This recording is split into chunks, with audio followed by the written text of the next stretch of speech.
Welcome to another episode of Relationship Alive. This is your host, Neil Satin. And let's face it, pretty much all of us can do the whole falling in love thing really well. You meet someone, the stars align, your heart beats a little faster, and you're off into a full-blown relationship. And you have a good idea about what you actually want your relationship to look like. However, I have a question for you. Do you actually have the skills required to have that kind of relationship? Today, we're talking with Terry Real, author of the best-selling book, The New Rules of Marriage: What You Need to Know to Make Love Work. His book is basically a handbook for the skills that you need to thrive at any stage of relationship. Terry has been in private practice for over 25 years, and his relationship wisdom has been featured on Good Morning America, 2020, Oprah, and now he's here on our show. So get ready. We're going to cover some advanced relationship jujitsu in this episode.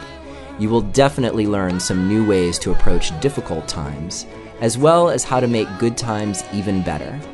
And we'll also give you an opportunity to win a signed copy of Terry's book. Terry Real, welcome to Relationship Alive. So pleased to have you here. Oh, you're welcome. It's a pleasure.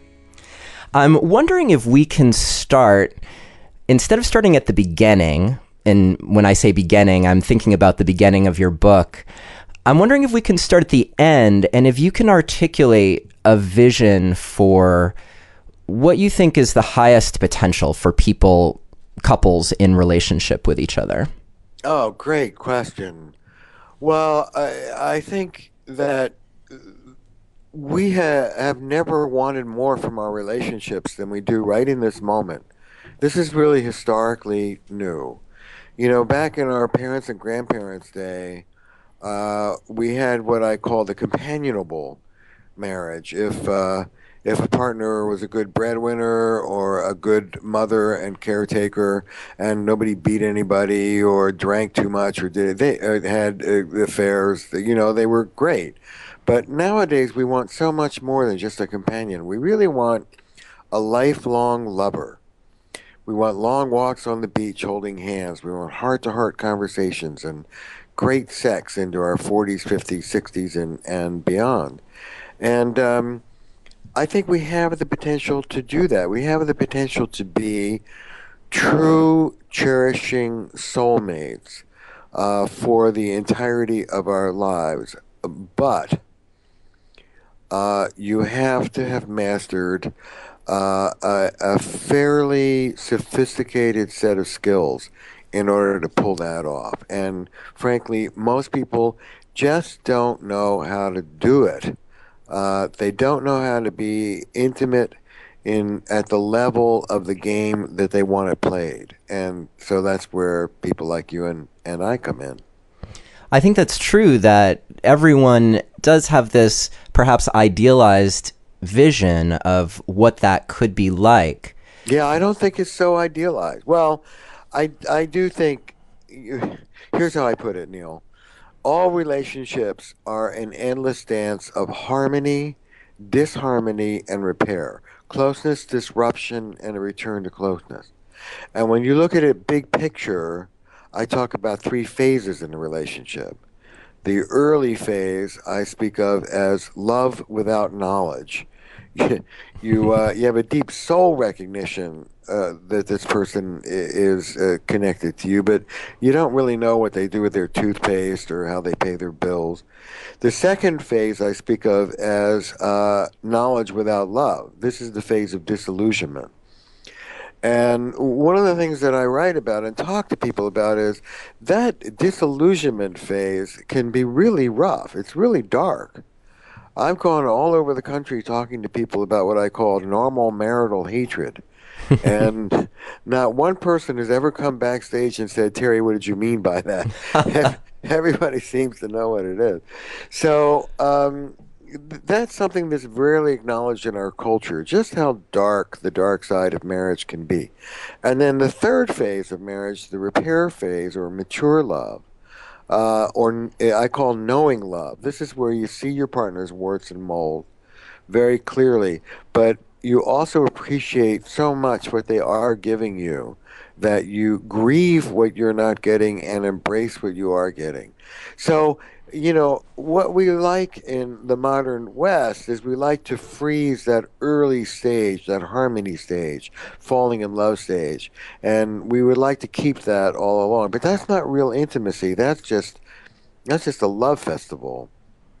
Right. Real intimacy is about going through all three stages, going from harmony through disillusionment into acceptance and repair. And that's where the skills come in.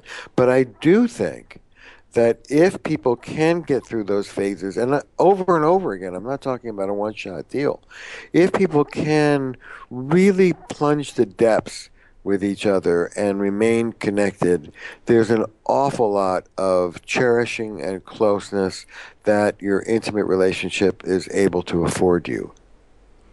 Can you talk about cherishing since you just mentioned it? Can you talk Mm. about that for a moment? I know that that's one of your 5 winning strategies. Yes, So, right. so what You does know, that in the do? in the New Rules of Marriage, there are many chapters, and cherishing is about there's the last chapter, and it's about twice as long as all the others. Cherishing simply means that you give your partner what they need in order to feel cherished by you, in order to feel really loved. And you give yourself what you need in order to feel loved, and you give the relationship what it needs in order to feel loved. So it really, there's I think I recommend about 20 different things in that cherishing chapter. It's everything from appreciation. Most American couples are what I call ADD, appreciation deficiency disordered. We give each other much more negative feedback than positive feedback. And appreciation is just literally taking a few moments to turn to your partner and say, hey, this, that, or the other thing that you did today or in the last couple of days, I really thought that was swell. And it's something that we don't do enough of. It's just, or the other form of cherishing. Well, I was talking about being a lifelong lover. You know, I don't know what it is about marriage, but we stop acting like lovers once we get married, and certainly once we have kids. And I talk to people about keeping a little erotic energy at play as you go through your day, you go through your weekend. Walk over and give your partner a real kiss or nibble on their ear or say, you look really hot today. It doesn't mean every time you do that, you're going to wind up in the sack. In fact, you have to be secure that that's not going to happen. But, um, but cherish the erotic life of the couple. Cherish your practice. Cherish your own recovery. And for goodness sake, cherish yourself. Self-esteem is about your relationship to you. And that can be worked on just like your relationship to your partner. So I want people to be less harsh and more warm and tender and appreciative to themselves, first of all, and to their partner. And I want this to be a conscious effort. A little of this can go a long way. In your book, you offer both of those aspects of working on yourself as really being a prerequisite to being able to fully work on your relationship. Yes. So that it only makes sense that the cherishing would be turned inward as well as outward on your partner as well. Here's a little something that I like these things where I get to say, if your listeners only get this and nothing more, it'll be worth the while to have listened to this. Are you ready for this one? Are you This sure you really don't want has to the wait till the end? No, just kidding. no, this Just kidding. this has the power to change people's lives. Truly, it's a very simple observation. Great. Harshness has no redeeming value of any kind. There is nothing that harshness does that loving firmness doesn't do better. And that's true if you're being harsh to your partner or your kid. I know we're all imperfect, but or to your kid, and it's especially true if you're being harsh to yourself. So I teach people to stand up to behaviors they don't like. I'm not talking about that. There's perfectly fine to say, hey, listen, I don't feel like you're speaking to me very respectfully right now. Could you please change your tone? But you ask yourself, is this going to be harsh? And if it's harsh, take a breath, grow up, and say it with a little more softness and respect. Can you offer a contrast? Like, here's an example of something being delivered harshly versus that same thing being offered I with really loving don't like the way firmness. you asked that question, Neil. That's A. And B would be, I'm trying to understand what you're saying. Could I ask you to say that again? Got it. And hopefully everyone else got that as well. I think it's not that subtle. One of the things another tip off is self-righteous indignation. You get trapped by self-righteous indignation and you can throw solution out the door. That's one of the losing strategies, as you know, being right. And I have a saying, you can be right or you can be married. What's more important to you? So it really has to do with what I call keeping your eyes on the prize. Or somebody said, "Wait, why am I talking?" WAIT. Are you communicating to your partner because you really want to make things better? Or is it one of the losing strategies? Is it being right or control or ventilating or retaliation? Um, what are you about here? And I speak about what I call remembering love. Remember that the person you're speaking to is someone you love, and the reason why you're speaking is to make things better. If you can't get there, remember that you have to live with the son of the gun, so it's in your interest to let go of your pride and let go of the point and try and work things out. Just remembering that when you face your partner, the goal is to make things better between the two of you is already a revolution for many of us. Yeah, and that also seems to factor into the first winning strategy of shifting from complaints to making requests. Yeah, I call that moving from a negative past focus to a positive future focus. It's moving from, I don't like the way you're talking to me, to, could you please dial that down so I could listen better? You don't talk about what the person did wrong. You talk about what they could do that would be right. Every complaint has an implicit request. And I have people sit down and write the complaint first and then shift it to the request. But every time you say, I didn't like the way you did this, there is an implicit message of, I would like it better if you would do it that way. That's what I want you to focus on, particularly women to men. Men across the board are criticism phobic. And men will respond, everybody will respond, but particularly men will respond much less defensively if it's couched as, this would please me, rather than that didn't please me. Right. It seems like that would give your partner an opportunity to actually show up and please you versus just feeling berated or beaten. Functional moves are moves that empower your partner to come through for you. And dysfunctional moves are moves that render your partner helpless. It's all about teamwork. It's about rolling up your sleeves and saying, what do you need from me? You remember this from the book. This is the golden rule. What can I give you to help you come through for me? What do you need from me in order to give me what I'm asking for? Let's be a team about this. It's not about right and wrong. It's about how are we going to make this work together because we love each other.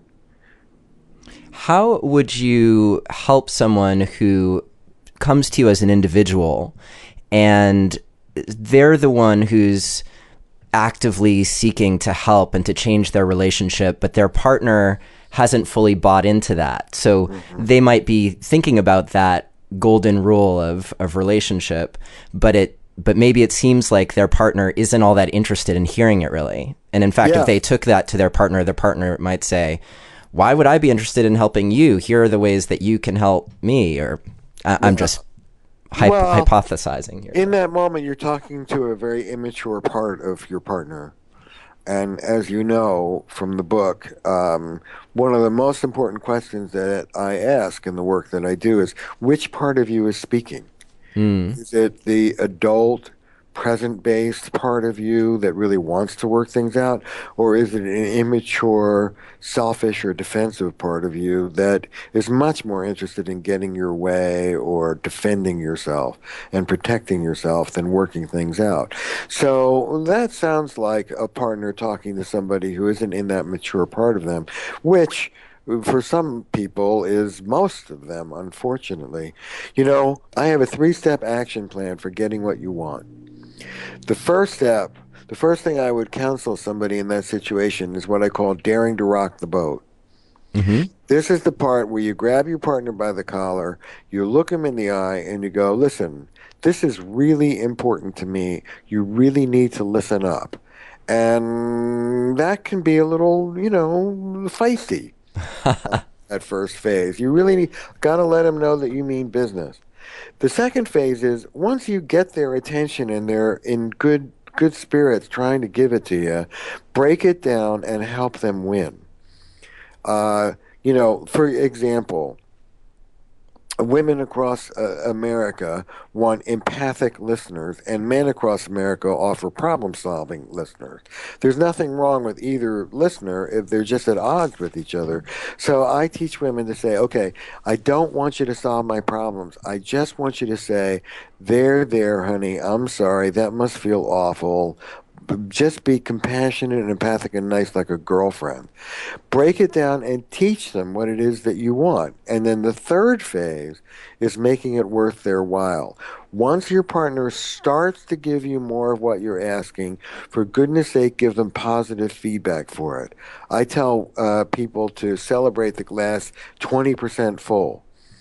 It was only 10% full last week, and hopefully it'll be 30% full this week. But so many of us, if our partner turns around and tries to please us, our feedback is, well, that was kind of a half-assed job. And that's not very encouraging. So dare to rock the boat, break it down, and help them see what it is that you want from them, and then reward them when they try and give it to you. How about the person who feels like, well, if I have to ask, Oh, yeah. then it doesn't mean anything? You know, I wonder what gender we're talking about because I think this one's more on women. I call that the Cinderella Syndrome. My Prince Charming should just know what it is that I want, and give it to me. And if I have to articulate it, let alone fight for it, then that's no good. And what I say is, girls, Cinderella's dead. Prince Charming probably just came out of rehab, and if you want it, you're going to have to fight for it and assert yourself. It's a bitter pill for people in general and women in particular, but it's not going to kill you. Um, you're asking, particularly if it's women to man, you're asking guys to operate with a level of open-heartedness and sensitivity and vulnerability that goes flat out against the way they were raised as boys. You're asking a lot. So, you know what? The very least you can do is participate and help them come along. I know it's work, and people will say, why should I have to do it? Well, because you live with them and you want it. That's why you should have to do it. It may not be fair, but it gets the job done. So get off your high horse and swallow that bitter pill that's just be able to read your mind and go for it. Be assertive. While we're being, while we're generalizing, it's probably fair to say that most guys actually appreciate an instruction manual of some sort to help them figure out what to do, how to do it right. Yeah, right. Most guys are walking around. There's an old Sumerian poem about a guy wandering around in the desert saying to the gods, I would please you if you just told me what to do. And most guys are kind of like that. I would please my wife or my long-term girlfriend if she would just tell me what it is that she wants from me. And most men find women endlessly mysterious. So the more articulate you can be, the better the odds. If it is phrased positively, lovingly, respectfully, and there's a reward for it. If it's all going to be negative, then you're just going to get a negative response. But if you really enter into it in the spirit of, look, this is what I want. What do you need for me to make that happen? And come on, we love each other. We're a team. We both deserve this. If that's the spirit you're saying it in, the odds are much better you'll get what you want. Let's dig a little bit deeper, because what you were saying earlier about questioning the maturity level of the person that was speaking when I offered that example, it made me think about what you wrote about core negative images. Images, yeah. And the idea that we are seeking out basically a replay of things that happened to us in our childhood or in our families, what we saw, and with an opportunity to heal that. Mm-hmm. So can you describe that a little bit and where this concept of core negative image comes into play? Because I'd really like our listeners to get a sense of how that could be useful for them. Okay, great. So there are really two questions in there, and they're both pretty big. One is about core negative images, or CNIs we call it. And the other is about the healing potential in a relationship that comes from another bitter pill, Neil, which is we all marry our unfinished business. We all marry our mothers and fathers. We all become our mothers and fathers. What you grew up with becomes your template for what a relationship looks like. And remember, I talked about those three phases. The first phase, that harmony phase, falling in love, whether we're too sophisticated to say it out loud or not, usually means that you think, with this person, all of my early childhood wounds will be healed, or at least avoided. And real marriage comes with that disillusionment phase, when you look at your partner and you realize that this person is exquisitely designed to, I say, stick the burning spear right into your eyeball. Were you betrayed? Your partner has an affair. Were you abandoned? He or she becomes a workaholic. Did you overfunction? They lose their job and don't get another one for two. Whatever it is that you're running from, your marriage will stick in your face. And by the way, I say marriage, but I mean any long-term relationship. And I talk about he and she, but I'm also talking about same-sex relationship. But at any rate, why do we do this? There are people who would not throw us back in the soup, but they don't compel us. We are, in some deep soul level, compelled to pick partners who are enough like what we grew up with that we re-enter the old drama. But here's the beauty. They are enough unlike what we grew up with. They have additional resources that our parents didn't have. So that if we do something different, there's a snowball's chance in hell that they'll do something different. And that's what's healing. What drives, the merry road to hell is paved with good intentions. What drives so many of our battles with each other is the mistaken idea that I can heal my old wounds if you would just do this or that differently. Right? Yeah. I want to get a t-shirt that says, I would be really happy if only you, dot, dot, dot. It doesn't work. The real healing comes from my dealing with my little boy or the little girl who lives inside of me. I'm not foisting that little person onto my partner to deal with. Let me do something different in that early wound and that early drama, and then let that evoke something different from you. That can be healing. So that's the healing potential of relationships. And I think that we do transform in our relationships. One of my colleagues and friends, Esther Perel, says, she's French and Belgium actually, but she speaks with a French accent. She says, I will want to be married 6 times in my life, and I hope it's all with the same husband. So we have real transformative potential as we grow and change in our relationships, and our relationships will force us to grow and change or be miserable. Which brings us to core negative image. Your core negative image of your partner is an exaggerated description of he or she at their worst. It's not them at their best. It's not them at baseline. It's not even an accurate description of them at their worst. It's kind of a pungent description of them at their worst. But it is them. So the beauty of core negative image is when you're fighting or when you're miserable, when you're looking at your partner and you're going, that goddamn blankety blank, the blankety blank is going to be the same thing every time. It's consistent. It's not like, a virus or something that keeps mutating and changing. When you see your partner as a miserable and impossible, you will see them through the same spectacles over the course of 40 years. That can be very useful to us. What happens is, it goes like this. Let's see. Rather than speaking abstractly, let me do my marriage. Sure. My wife, Belinda, has a core negative image of me as being narcissistic, selfish, immature, undependable, and an irresponsible boy. Now, you could see just how disturbed she is that she would even think these things of me, but she does. I have a core negative image of Belinda as being insatiable, controlling, critical, dominating witch. And that's about what core negative images look like. They're about 4 or 5 words strung together. Okay, now I feel okay, by the way, acknowledging that this is our CNIs in our marriage. It's not the idea of an irresponsible boy coupled with a nagging witch is not exactly a rare heterosexual pairing. So I'm okay to come out of the closet with it.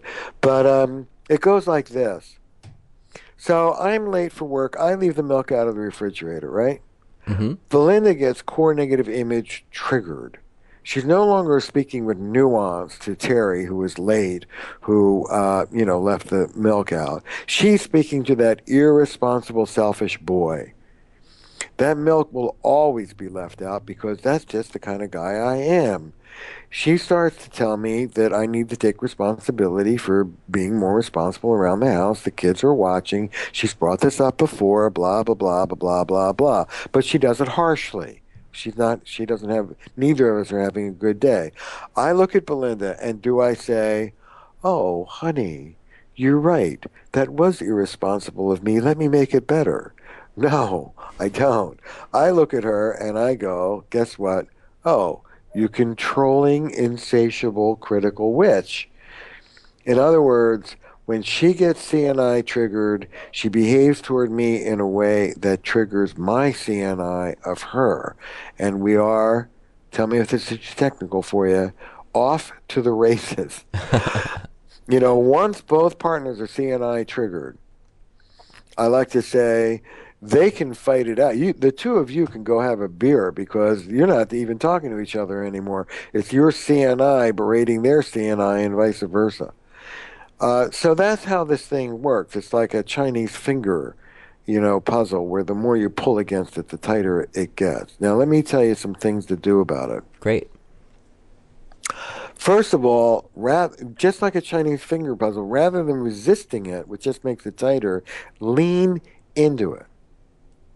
Rather than saying, see, what we mostly do is we react to our partner's exaggeration of who we are negatively, and then we argue with their exaggeration. Don't do that. Pick out the grain of truth in it. I call this relational jujitsu. Don't fight it, roll with it. Mm-hmm. Pick out the grain of truth in it and acknowledge it. Yeah, you're right. I left the milk carton out. The kids are watching. It's not a good role model. I can be irresponsible at times. I'm sorry. So that's the first thing to do. Don't fight it. Roll with it. The second thing to say is once your CNIs of each other are on the table, and kids, don't do this until you read my book and get some self-esteem work and some boundaries in place, because otherwise it's pretty explosive. But once your CNIs are explicit and on the table with each other and you stop fighting it, I can look at Belinda, and when she's CNI triggered, rather than get reactive, I can say to myself, oh, she's being CNI triggered right now. She's not talking to me. She's talking to that irresponsible boy. I get it. What can I do to help her? And I don't personalize and I don't get reactive and I don't get, my heart doesn't start beating and I don't get all in a sweat about it. So it can help me in that regard. But the biggest thing that it can do is this. Once you know your partner's CNI of you, you have operating instructions.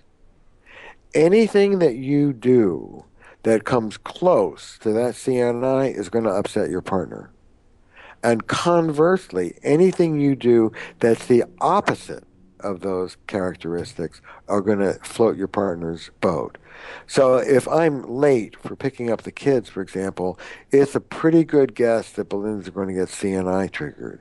If I come home and I'm defensive about it or I ignore it, she's going to get even more CNI triggered.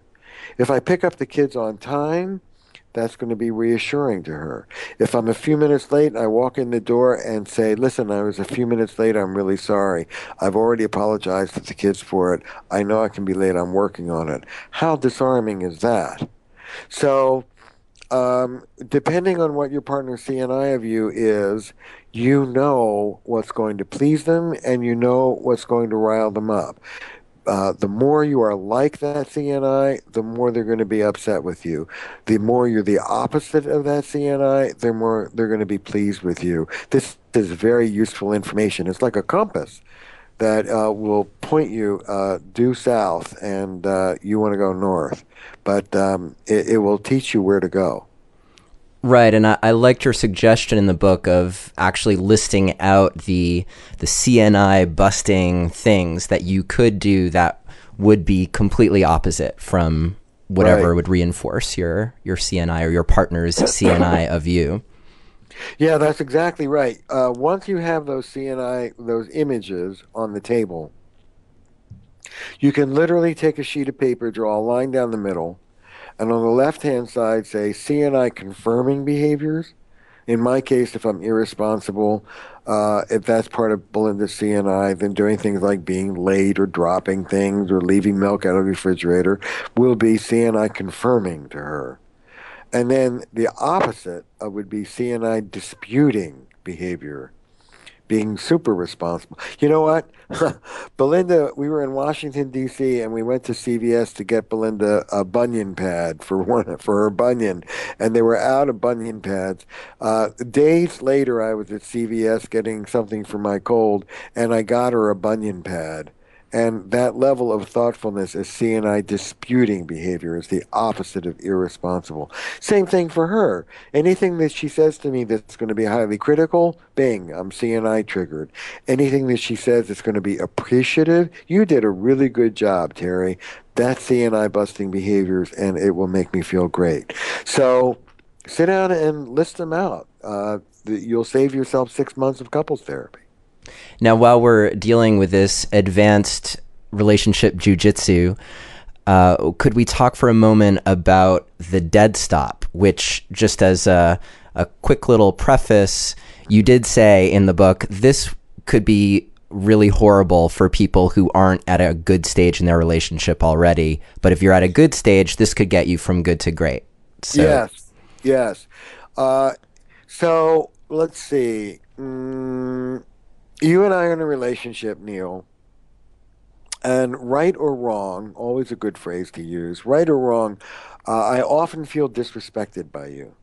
I feel like you're sarcastic and you're snippy. This is not true, of course, but just hypothetically. You're snippy and you're demeaning in ways, some large but mostly subtle. I don't like it. And you don't want me to feel like that. Once that's on the table, we can do a dead stop contract, which runs like this. If I feel you say or do something to me that is disrespectful or demeaning, we have a signal. My default signal is pineapple, but it could be disrespected, or it could be hurt feelings, or it could be blue. Anyway, you hear pineapple, and you come to a dead stop. That's our contract coming into this.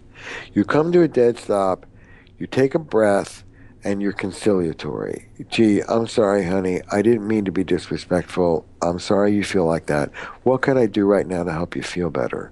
You don't argue with them. That's death. You don't get defensive and you don't keep going. You come to a dead stop and tend to the hurt or bruised feelings of your partner. Why? It doesn't matter if they're right or wrong. It doesn't matter if it's accurate or inaccurate. You live with that person. It's in your interest to help them feel better. So, as an act of generosity and enlightened self-interest, if they're feeling bad and they call a dead stop, you will drop what you're doing and attend to their bad feelings and help them feel better.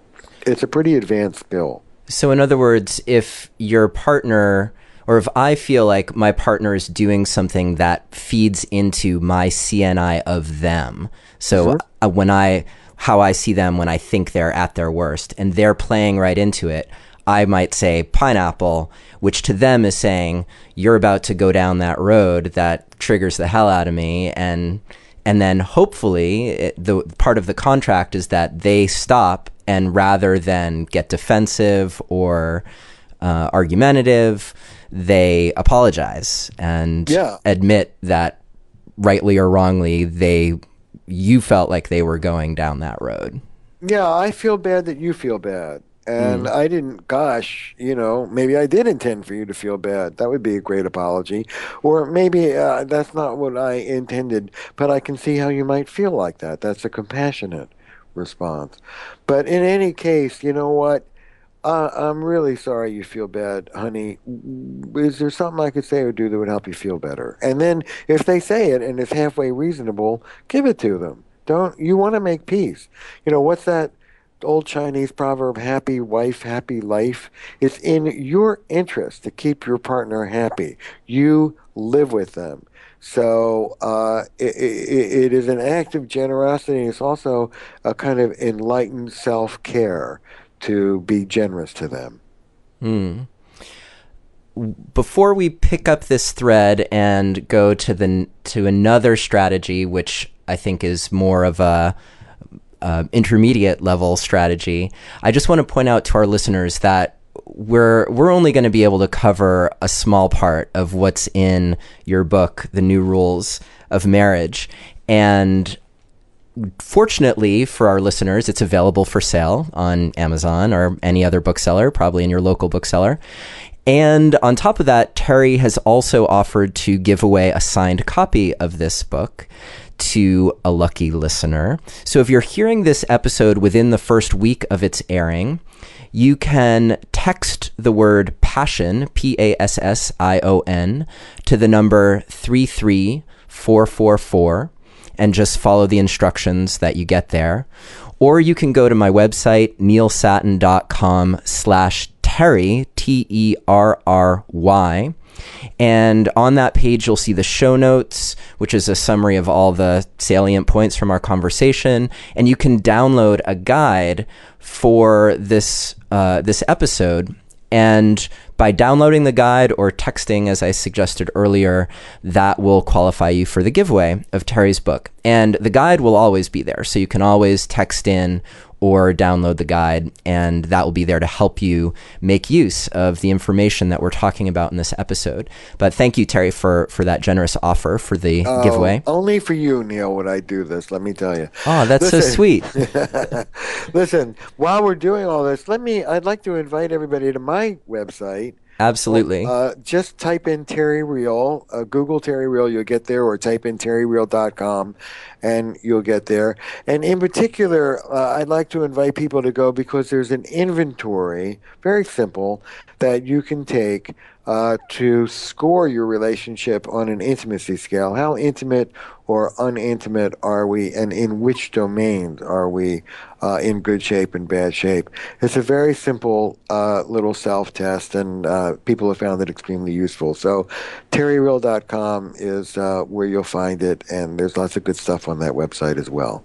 Great, and we will have a link to your site, and maybe I'll even find a link directly to that intimacy test, and that will be there for our listeners as well. And I also want to point out, too, that you are teaching live workshops for people all over the country, right? So people can actually go as a couple and work with you intensively. That's right. In fact, I'm looking for volunteers to come for free, as long as they would be willing to be public about it and be filmed. It's a really interesting format. I sit for 2 days with six couples. I call them the inner circle, and there's an outer circle of mental health professionals who are respectfully and quietly observing, that I speak to during lunch and at the end of the day. But the six couples are with me for 2 days, and I work intensively with couple number one, get to the heart of the issue. The group of the other couples gives them some feedback about what it was like for them to witness it. Then we're on to couple number two. It's very emotional, it's very intense work, and it's one of my favorite things to do. We also offer what we call relationship boot camps, essential skills course. It's essentially the new rules of marriage in a workshop. And it's a 2 day workshop for both couples and individuals, anybody wanting to learn relationship skills. And I do those around the country as well. So it's all on my website. Great. And the opportunity to potentially do that for free, is that clear in terms of how people can learn about that? Just go to the website, say you've heard about it, hit the button that says contact us, and that will give you an email. Just say you heard about it and you'd like to volunteer. It's going to be in October in Minneapolis. I can't pay for your travel, but the normal fee for that workshop for a couple is about $1,700. So it's a good deal to do it for free. But you have to be willing to be broadcast and filmed only for mental health professionals. You're not going to be on Oprah. You're not going to be on YouTube, but you will be observed by other mental health professionals. Well, that sounds like it could be a fantastic opportunity. So thank you for announcing that on our episode today.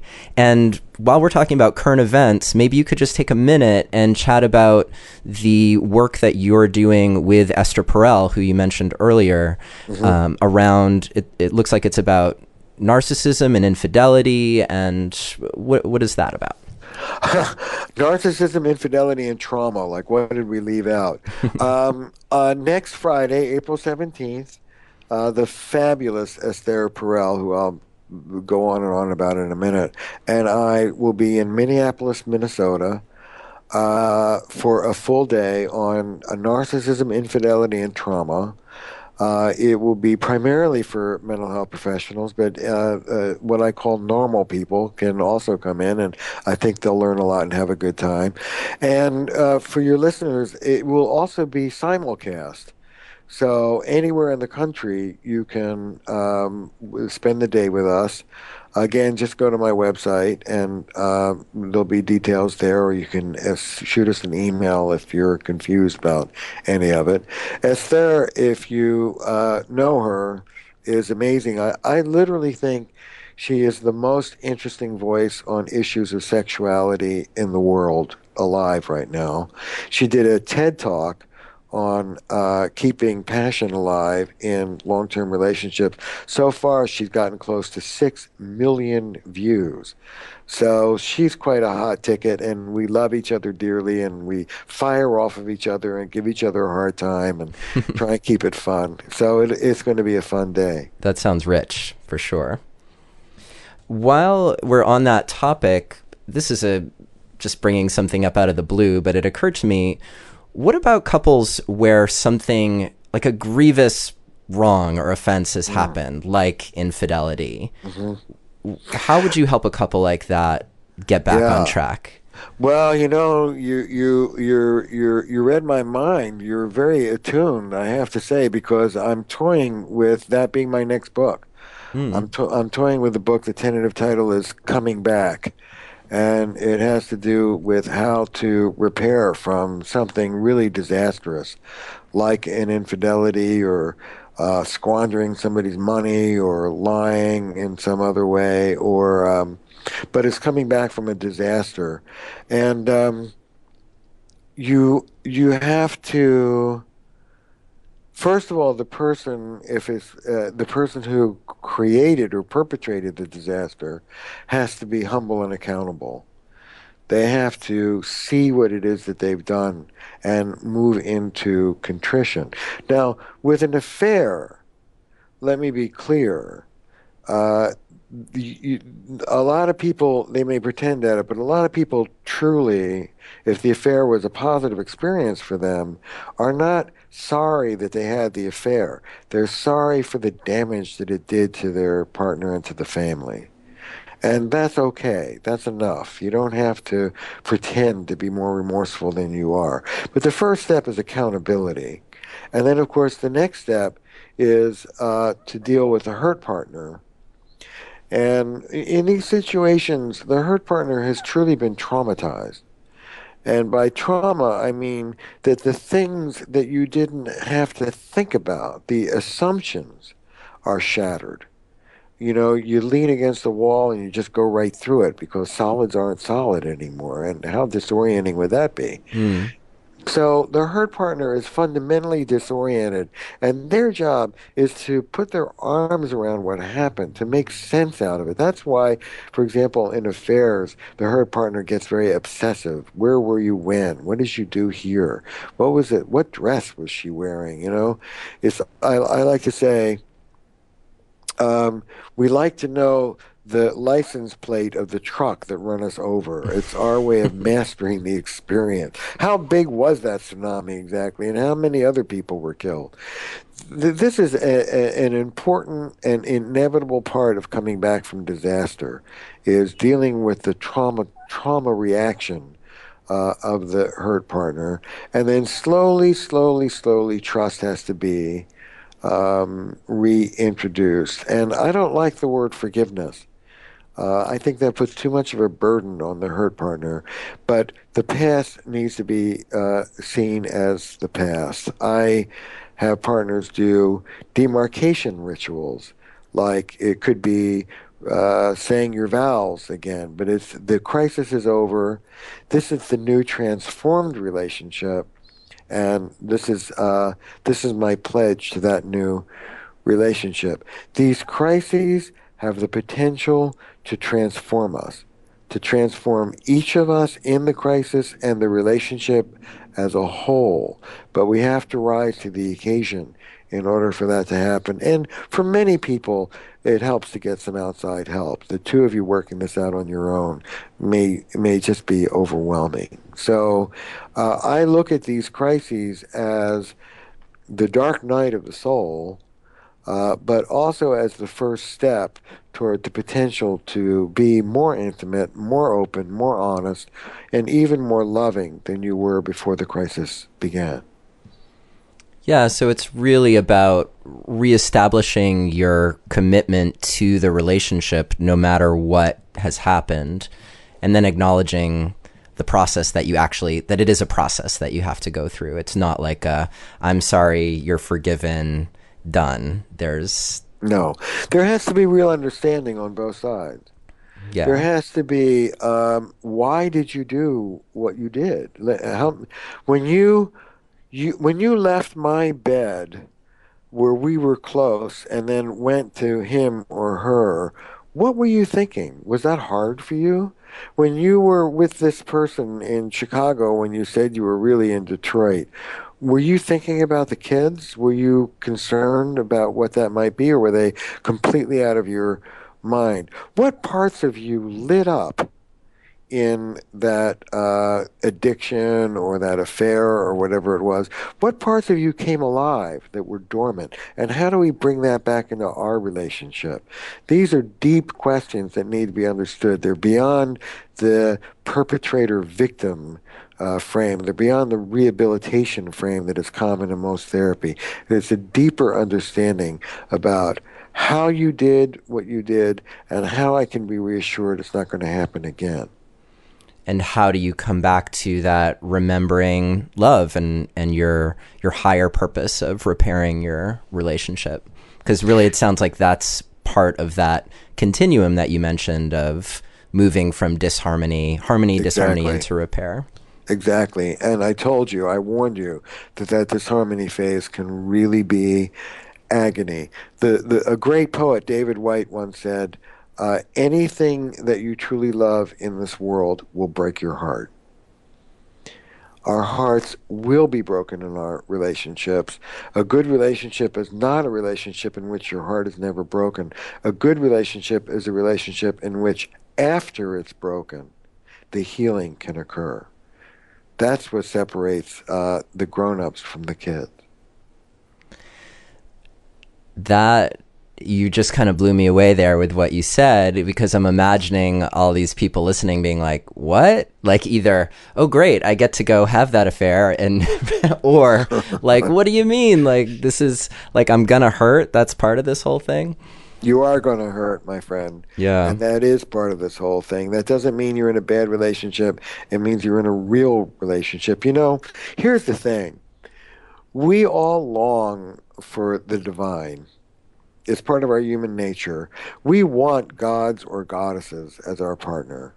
And the discrepancy between the perfection that we long for and the woeful imperfection that we're stuck with really sticks in the craw. And that doesn't mean that, you know, Brene Brown wrote about the gift of imperfection. I want to talk about the gift of imperfection in your relationship. Real intimacy is about the collision of my imperfection and yours and what the two of us do with that. That's the real stuff. That's the blood and guts that drives us deeper into our own resources and into one another. Sticking in the harmony phase is really great for kids, but it doesn't really give you the juice long term. You know, it's that I'm pretty old. I remember that Annie Hall couple, this blonde, gorgeous couple, and Woody Allen says, "What's the secret of your happiness?" And the woman says, "Well, I'm completely daft and superficial." And the guy says, "And so am I." So if you want to stay in that, you know, Pepsi commercials phase of early stage, go ahead and try. But if it's, you know, my wife Belinda has a ton of girlfriends, and every once in a while, it's inevitable that they're going to have a fight. That's just how it is with Belinda. She'll have, at any given moment, the odds are good she's got some kind of fight going on with one of her 8 million girlfriends. And then they kiss and make up, and they're stronger and deeper than they were before the fight.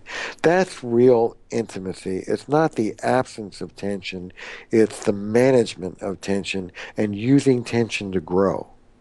Yeah, I was wondering that actually after the earlier part of the conversation where we were talking about this innate ability we have to choose people who provoke us on our deepest core level.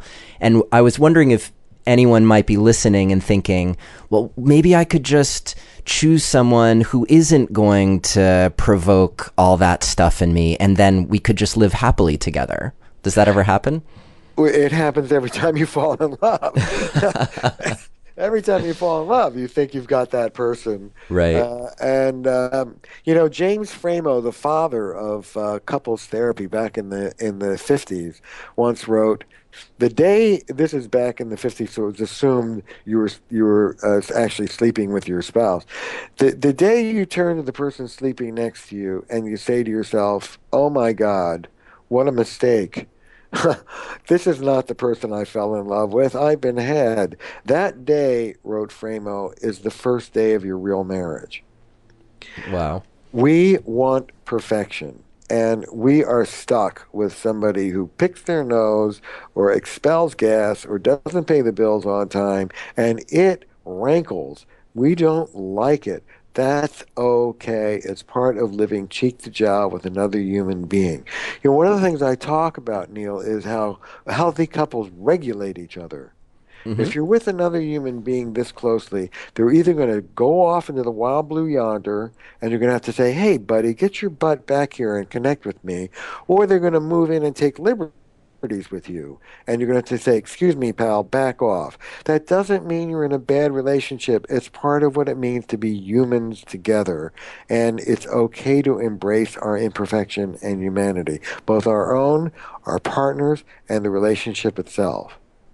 I'm wondering if we can take just a minute before we have to wrap things up, because we have been so full of things to talk about that we've gone a little long, but I hope no one will mind because our conversation's been so rich and juicy.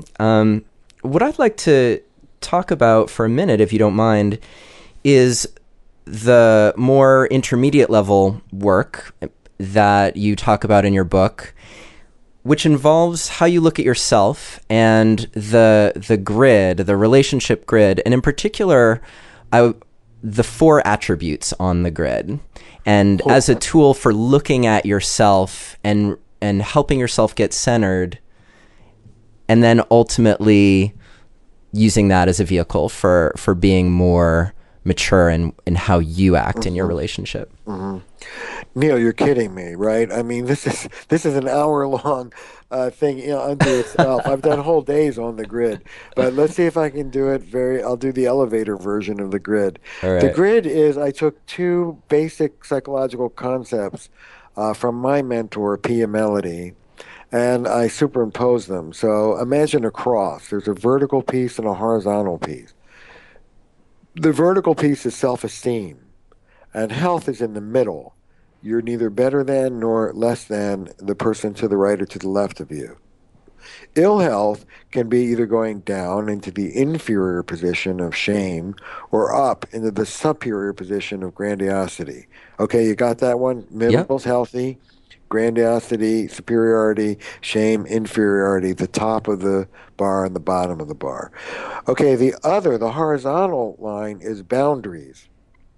And if you're looking at it, on the right-hand side of that horizontal line is being boundaryless, too open, too porous, not closed enough. And on the left-hand side is being walled off, where you're not letting anything in. You're a protected fortress. Okay, ready? Ready. You do that, and it kicks out, as any cross would, it kicks out 4 quadrants. You can be one down and boundaryless. You can be one up and boundaryless. You can be one down and walled off. You can be one up and walled off. And it turns out that each of these quadrants has characteristics. So if you're one down and boundaryless, think Marilyn Monroe. You're boundaryless, so you're dependent on others, and you're shame-based, or you're feeling inferior. So the energy there is desperation. Love me, I'll do anything if you love me. Okay? Mm-hmm. If you're one up and boundaryless, you have that same boundaryless dependency. You need other people to affirm you. But now it's coupled with entitlement and grandiosity and superiority. So now it's get off your fat butt, get over here and love me now. Mm-hmm. Not very successful.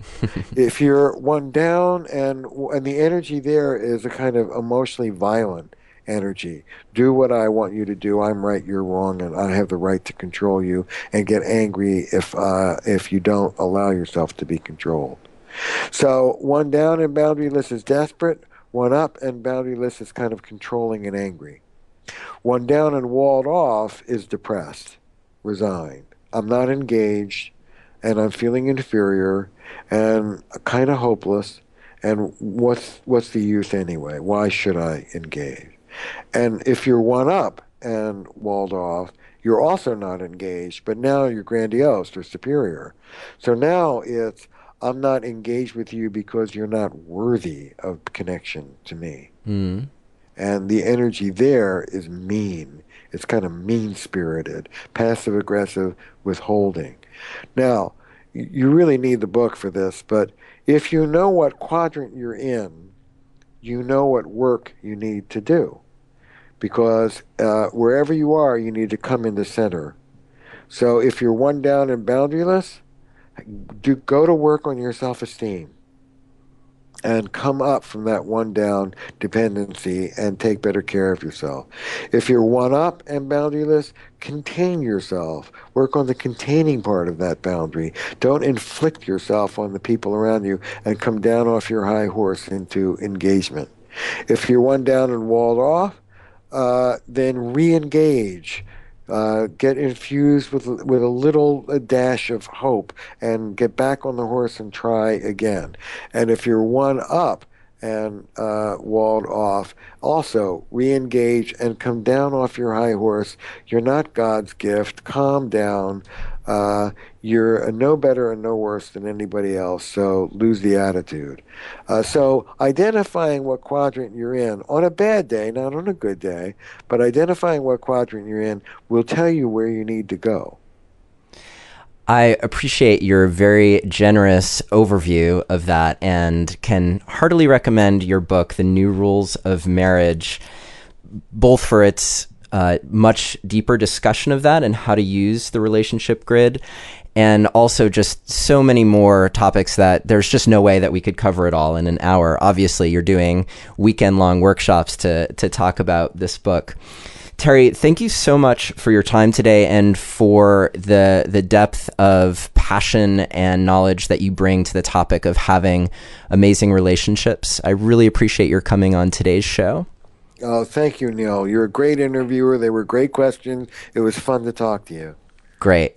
And just as a reminder for everyone, if you want more information about Terry Real, you can visit his site, terryreal.com.